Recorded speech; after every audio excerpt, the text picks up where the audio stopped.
একটি বিজয় কাব্য লেখার জন্যে 9 মাস কি দুঃসহ দিন, নিদ্রাহীন রাত, বারুদের গন্ধ ভরা আকাশে রক্তের হোলি খেলা, স্তূপীকৃত লাশ, অগ্নিদগ্ধ ছাত্রাবাস, পুলিশ স্টেশন, বাড়ি ঘর, লণ্ডভণ্ড পড়ার টেবিল, কোথাও ছিল না একটি বিজয় কাব্য লেখার জায়গা।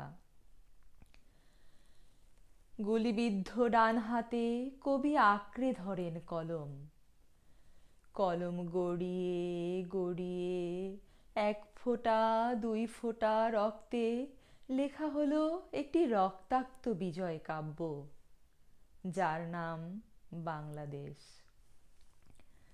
আমি বিনম্র চিত্তে শ্রদ্ধা জ্ঞাপন করছি সেই বিজয় কাব্যর রচয়িতা, স্বাধীন বাংলাদেশের স্থপতি, জাতির জনক বঙ্গবন্ধু শেখ মুজিবুর রহমান সহ সকল বীর শহীদদের প্রতি।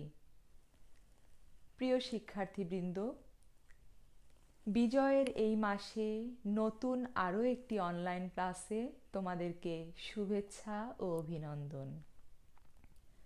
আশা করি সবাই ভালো আছো। আমিও আল্লাহর রহমতে ভালো আছি। শিক্ষার্থীরা, চলো আমরা পাঠ শুরু করি।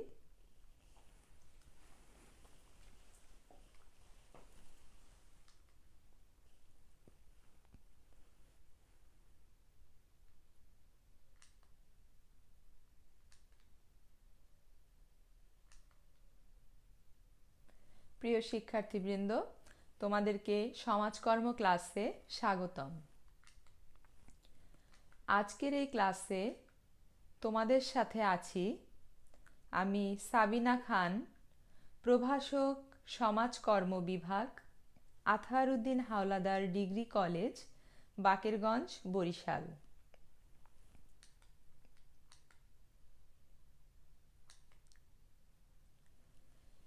যে বিষয় নিয়ে আলোচনা করব সেটি হচ্ছে সমাজকর্ম।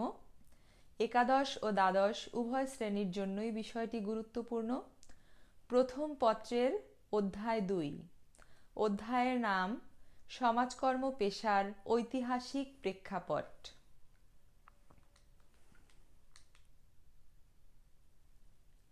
আজকে যে টপিকটি নিয়ে তোমাদের সাথে আলোচনা করব সেটি হচ্ছে 1942 সালের বিভারিজ রিপোর্ট। আজকের আলোচনার শেষে তোমরা যা শিখতে পারবে: 1942 সালের বিভারিজ রিপোর্টের পটভূমি বর্ণনা করতে পারবে, 1942 সালের বিভারিজ রিপোর্টের বৈশিষ্ট্য ব্যাখ্যা করতে পারবে, 1942 সালের বিভারিজ রিপোর্টের পঞ্চদৈত্য বিশ্লেষণ করতে পারবে। শিক্ষার্থীরা, আমি প্রথমেই তোমাদেরকে কিছু ছবি দেখাচ্ছি, তোমরা একটু ছবিগুলো খেয়াল করে দেখো। তোমরা কি চিনতে পারছো কিনা ইনি কে? ছবিগুলো একটু ভালো করে তোমরা খেয়াল করে দেখো।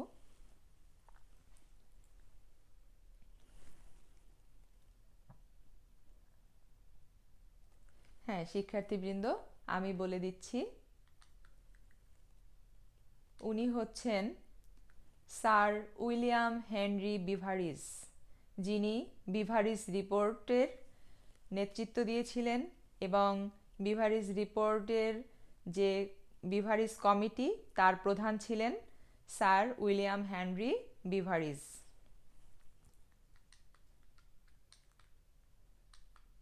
শিক্ষার্থীরা, প্রথমেই আমরা জানব বিভারিজ রিপোর্টের পটভূমি। তোমরা একটু স্ক্রিনে খেয়াল করে দেখো।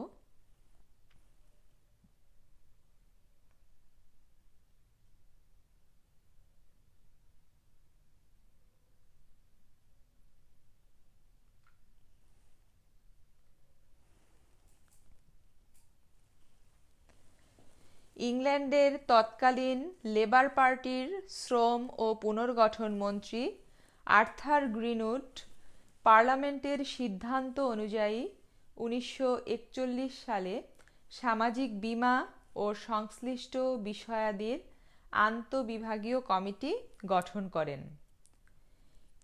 এই কমিটির সভাপতি নির্বাচিত করা হয় প্রখ্যাত অর্থনীতিবিদ স্যার উইলিয়াম হেনরি বিভারিসকে। এই কমিটি বিভারিস কমিটি নামে পরিচিত। এই কমিটির দায়িত্ব ছিল ইংল্যান্ডের সমাজসেবার দক্ষতা ও কাঠামো জরিপ এবং সংস্কারের জন্য সুপারিশমালা পেশ করা। আন্তঃবিভাগীয় কমিটির অন্যান্য সদস্যদের মধ্যে ছিলেন সরকারি সাহায্য সংস্থা, সামাজিক বীমা, পেনশন, স্বাস্থ্য, অর্থনীতি সংক্রান্ত বিভাগ সহ মোট 11টি বিভাগের প্রতিনিধিবর্গ। উক্ত কমিটি বিভিন্ন শ্রেণীর নাগরিক, বণিক সমিতি, সমবায় সমিতি, শিল্পপতি সংঘ, বীমা কোম্পানি, ক্রেতা সমিতি, শ্রমিক ইউনিয়ন, ফ্যাবিয়ান সংঘ প্রভৃতির বক্তব্য, পর্যবেক্ষণ ও পর্যালোচনার মাধ্যমে 18 মাস পর 1942 সালের 20 নভেম্বর একটি রিপোর্ট পেশ করেন। ইংল্যান্ডের ইতিহাসে এই রিপোর্টকেই বিভারিস রিপোর্ট নামে অভিহিত করা হয়। শিক্ষার্থীবৃন্দ, তোমরা দেখলে যে বিভারিস কমিটি তাদের সুপারিশের ভিত্তিতে কিভাবে বিভারিস রিপোর্ট গঠন করলেন বা প্রণয়ন করলেন। তো আমরা এর পরে আগাই। এবারে আলোচনা করব বিভারিস রিপোর্টের বৈশিষ্ট্য। দেখো, এখানে বিভারিস রিপোর্টের প্রথম যে বৈশিষ্ট্যটি আছে সেটি হচ্ছে সমন্বিত সামাজিক নিরাপত্তা। অর্থাৎ বিভারিস রিপোর্টের সর্বপ্রথম এবং প্রধান বৈশিষ্ট্য হচ্ছে সমন্বিত সামাজিক নিরাপত্তা। ইংল্যান্ডের তৎকালীন সামাজিক পরিস্থিতিতে সকল স্তরের জনগণের জন্য সমন্বিত একটি সামাজিক নিরাপত্তার ব্যবস্থা করা এই বিভারিস রিপোর্টের সর্বপ্রথম এবং প্রধান বৈশিষ্ট্য। এরপরে ছিল সরকারিভাবে কর্মসংস্থানের সুযোগ সৃষ্টি। এই পয়েন্টে বলা হয়েছে যে ইংল্যান্ডের তৎকালীন জনগণকে কর্মসংস্থানের সুযোগ সৃষ্টি করার জন্য সরকারিভাবে ব্যবস্থা গ্রহণ করা হয়েছিল। এটাও বিভারিস রিপোর্টের একটি গুরুত্বপূর্ণ বৈশিষ্ট্য। এরপরে আছে দ্বিবিধ কর্মসূচি। দ্বিবিধ কর্মসূচির মধ্যে ছিল প্রতিকার ও প্রতিরোধমূলক কর্মসূচি। এখানে শুধুমাত্র প্রতিকারমূলক নয়, প্রতিকারমূলক কর্মসূচির পাশাপাশি প্রতিরোধমূলক কর্মসূচির ব্যবস্থাও এখানে ছিল, সামাজিক বিভিন্ন সমস্যার সমাধান এবং তৎকালীন ইংল্যান্ডের জনগণের উন্নয়নের জন্য। এর পরের পয়েন্টে আছে বাস্তবায়ন নীতি। শিক্ষার্থীরা, এই পয়েন্টে বলা হয়েছে যে বিভারিস কমিটি যে সুপারিশমালা প্রণয়ন করেছিলেন সেই সুপারিশের ভিত্তিতে সেই সুপারিশগুলো বাস্তবায়নের নীতিও সেই বিভারিস রিপোর্টের মধ্যে ছিল। শুধু সুপারিশ করেননি, সেটা কিভাবে বাস্তবায়ন করতে হবে সেই নীতিমালাও এই বিভারিস রিপোর্টে ছিল। এটিও বিভারিস রিপোর্টের একটি গুরুত্বপূর্ণ বৈশিষ্ট্য। এর পরের পয়েন্টে আছে বিশেষ কর্মসূচি। ইংল্যান্ডের জনগণের উন্নয়নের জন্য এবং ইংল্যান্ডের সামাজিক সমস্যা সমাধানের জন্য সরকারি বিভিন্ন কর্মসূচির পাশাপাশি বিশেষ কিছু কর্মসূচির ব্যবস্থা করাও সেই বিভারিস রিপোর্টের একটি গুরুত্বপূর্ণ বৈশিষ্ট্য। এর পরের পয়েন্টে আছে সার্বজনীন নিরাপত্তা কাঠামো। শিক্ষার্থীরা, ইংল্যান্ডের জনগণের সার্বিক নিরাপত্তা এবং সার্বজনীন নিরাপত্তা কাঠামো গঠন করাও ছিল এই বিভারিস রিপোর্টের একটি গুরুত্বপূর্ণ বৈশিষ্ট্য। চলো এর পরের পয়েন্টে আগাই।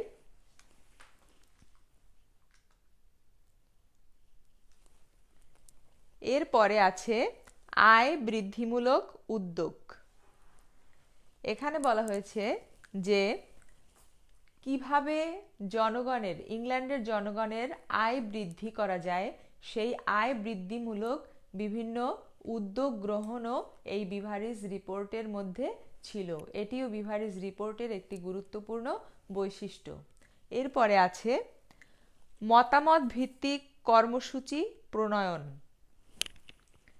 এখানে বলা হয়েছে যে ইংল্যান্ডের জনগণের উন্নয়নের জন্য যে কর্মসূচিগুলো প্রণীত হবে সেগুলো সেই ইংল্যান্ডের জনগণের মতামতের ভিত্তিতে, অর্থাৎ তাদের কি চাওয়া, তাদের কি সমস্যা এবং তারাও মতামত দিবে, সেই জনগণের মতামতের ভিত্তিতে সেই উন্নয়ন কর্মসূচিগুলো প্রণীত হয়েছিল। এটিও বিভারিজ রিপোর্টের একটি গুরুত্বপূর্ণ বৈশিষ্ট্য। এরপরে আছে কর্মসূচি গ্রহণের জনগোষ্ঠীর শ্রেণীবিন্যাস। এখানে বলা হয়েছে যে বিভারিজ রিপোর্টে যে সমস্ত কর্মসূচি বা ইংল্যান্ডের জনগণের উন্নয়নের জন্য যে সমস্ত কর্মসূচিগুলো গৃহীত হয়েছিল সেই কর্মসূচি গ্রহণের জন্য জনগোষ্ঠীকে বিভিন্ন শ্রেণী বিন্যাস করে তারপরে এই কর্মসূচিগুলো গৃহীত হওয়ার কথা এই বিভারিজ রিপোর্টে বলা হয়েছে। এটিও একটি গুরুত্বপূর্ণ বৈশিষ্ট্য। এরপরে আছে বিকল্প কর্মসূচির ব্যবস্থা। এখানে উন্নয়নমূলক বিভিন্ন কর্মসূচি এবং সরকারি বিভিন্ন কর্মসূচির পাশাপাশি জনগণের সমস্যা সমাধান এবং উন্নয়নের জন্য বিভিন্ন ধরনের বিকল্প কর্মসূচির কথাও এই বিভারিজ রিপোর্টে বলা হয়েছে। এটিও বিভারিজ রিপোর্টের একটি গুরুত্বপূর্ণ বৈশিষ্ট্য। এরপরে আছে আধুনিক সমাজকর্মের সংশ্লিষ্টতা। শিক্ষার্থীরা, এখানে বলা হয়েছে যে বিভারিজ রিপোর্টের পথ ধরেই কিন্তু এই সমাজ কল্যাণ বা আধুনিক সমাজকর্মর যে রূপ পরিগ্রহ করেছে এবং সমাজকর্মীর গুরুত্ব উপলব্ধি করতে শুরু করেছে ইংল্যান্ড সহ ইংল্যান্ডের জনগণ এবং বিভিন্ন পর্যায়ের মহল, তারা এটি উপলব্ধি করতে সক্ষম হয়েছে। তো এটিও বিভারিজ রিপোর্টের একটি গুরুত্বপূর্ণ বৈশিষ্ট্য। এরপরে আমরা আগাই, চলো।